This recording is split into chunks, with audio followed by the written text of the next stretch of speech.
Some of you may already be having some issues getting your kids to do their homework. I know my parents certainly did. Oh, yes. I had trouble getting my what are they, siblings? Siblings, yes. yeah. Couldn't think of the word. Well, our guest here this morning says that we may be taking the wrong approach to get our kids to get their work done. So let's say good morning to counselor, parenting expert, and author Michael Cavallaro. Thank you so much for waking up and joining us this morning. No, sure. My pleasure. So the big thing that we were talking about before we went into the break, you say do not nag your kids to do their homework. It's more of a choice. Yes.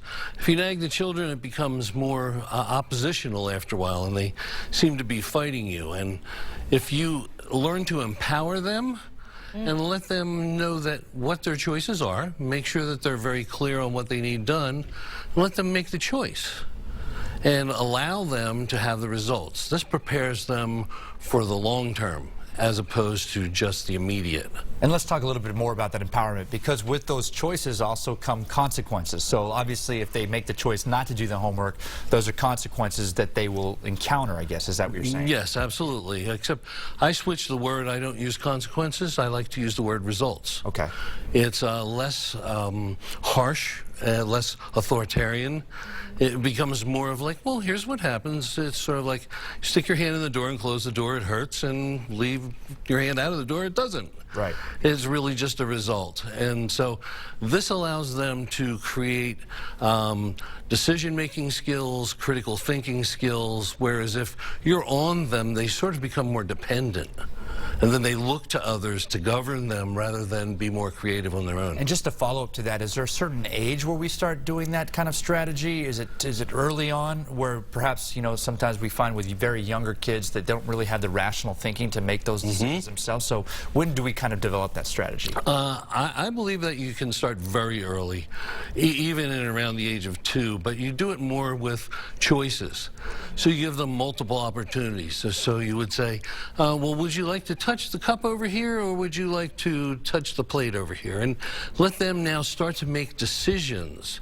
This is also helping the development of the brain while they're growing, and it allows them to develop the skills early. But what if it backfires? I mean, what if they actually touch that hot plate? Like, what do we do then? Oh, well, obviously you will notify them whether it's hot or not, and you have to keep them in their safety. But yes, but I was meaning more in as it was a viable option, so that they actually can decide and then see what the results of those choices are, which really develops their independence as well. And yes, sometimes you're going to have to let them fail. That's really the big part, and a lot of parents struggle with that. Right. In this particular case, failing maybe in school, how long do you let that leash go, so to speak, before you start reining it in a little bit, if you can?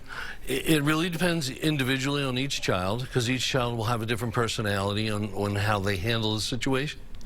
And so you let them know where the limits are, but you also let them make those choices, and sometimes it's ultimately failing.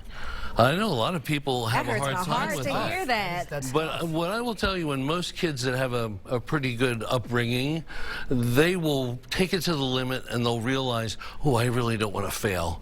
So they'll pull it out in the end.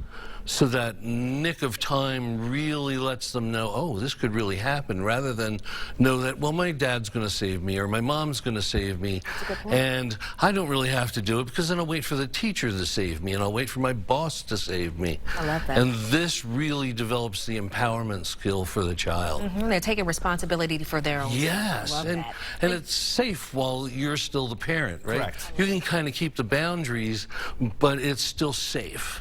And where can people go to get more information? Oh, you can visit our website at adeleandmichael.com, and please contact us there, or you could reach us at 215-680-2351. Okay, and the michaelcavallaro.com, does that also work for you? Yes, that does also, yes. You have that on your screen there as well. Yes. All right, Michael, thank you so much for being here. Interesting information. It was. Thank you, my pleasure. Approach to this, I love it. All right. Thanks. Good to so see you much. again.